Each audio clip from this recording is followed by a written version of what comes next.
Bienvenue sur la chaîne de Gomme de Crayon. Et bien pour cette première vidéo de l'année, une vidéo neige. Qu'allons-nous pouvoir faire d'une vidéo neige sur la chaîne de Gomme de Crayon?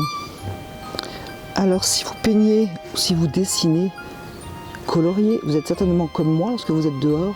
Vous regardez les couleurs, vous regardez les valeurs, vous regardez d'où vient le soleil, quelle couleur se trouve dans les ombres et quelle couleur se trouve dans la lumière. Alors avec un paysage de neige, bien entendu, tout est différent. Je n'ai pas de soleil, donc je n'ai pas de lumière, et j'ai donc très peu d'ombre. Par contre, ce que je remarque, c'est que les valeurs et les couleurs sont vraiment très très proches. Alors peut-être vous êtes comme moi, d'ailleurs n'hésitez pas à me le dire en commentaire. Lorsque vous êtes à l'extérieur, vous regardez attentivement comment la lumière joue sur la couleur et comment les ombres jouent sur la couleur.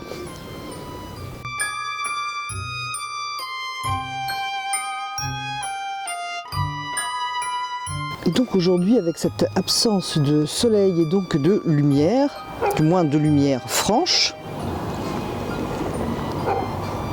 la neige ne fait pas taire le chien.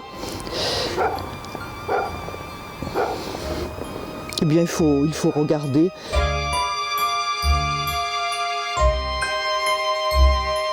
En tout cas, c'est vraiment très très beau. Je ne sais pas ce que vous en pensez, mais la neige a vraiment toujours, pour moi, un côté très féerique. Et le bruit de la neige lorsque l'on marche, je ne sais pas si vous allez l'entendre,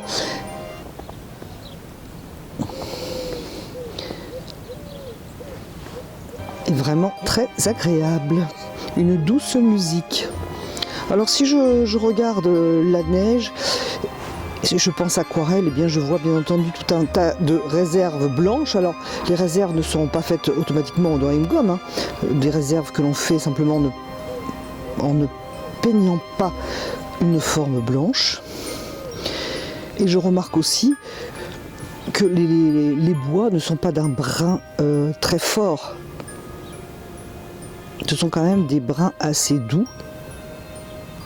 Ça c'est la réalité. Après, qu'est-ce que j'aurais envie moi d'exprimer avec un paysage de neige? C'est bien entendu quelque chose de tout à fait différent. Toujours est-il qu'un paysage de neige donne l'occasion donc de laisser les blancs du papier et de travailler en négatif les couleurs un peu plus foncées. Ici tout de même assez foncé étant donné que c'est de la neige sur un sapin. Alors j'attends que les voitures passent, que le chien se taise. Et si je regarde de plus près le blanc de la neige, je peux chercher quelle couleur pourrait m'aider à représenter donc cette blancheur qui en fait n'en est pas une. Alors j'ai pas des couleurs extrêmement vives comme un bleu de cobalt par exemple, dont je me sers souvent pour peindre la neige, du moins donner un petit peu de couleur. J'ai plutôt des gris assez, je dirais presque assez neutres.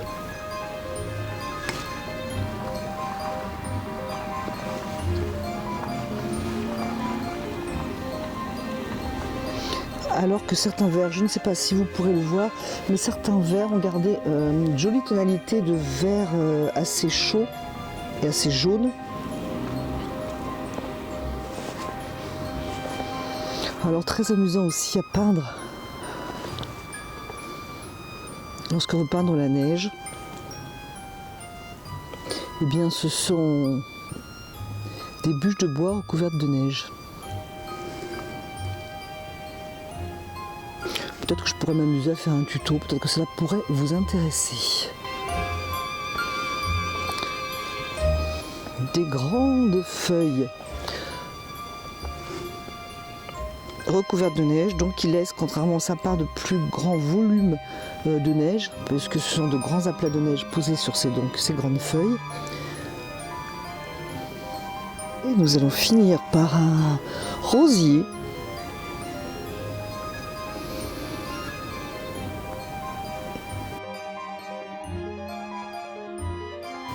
On voit quand même, là au creux du rosier, on voit quand même des ombres assez foncées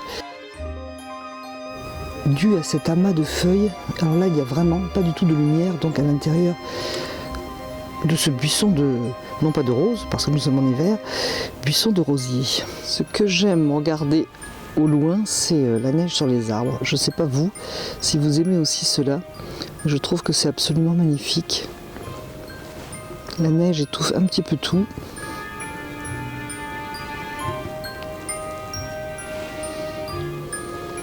Et de manière abstraite, voilà qui ferait un très joli tableau.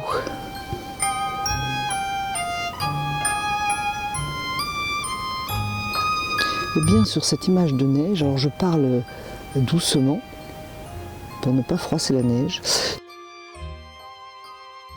Sur cette image de neige, je vous remercie d'avoir regardé, écouté cette première vidéo de l'année 2021 et je vous dis à bientôt sur la chaîne de Gomme de Crayon.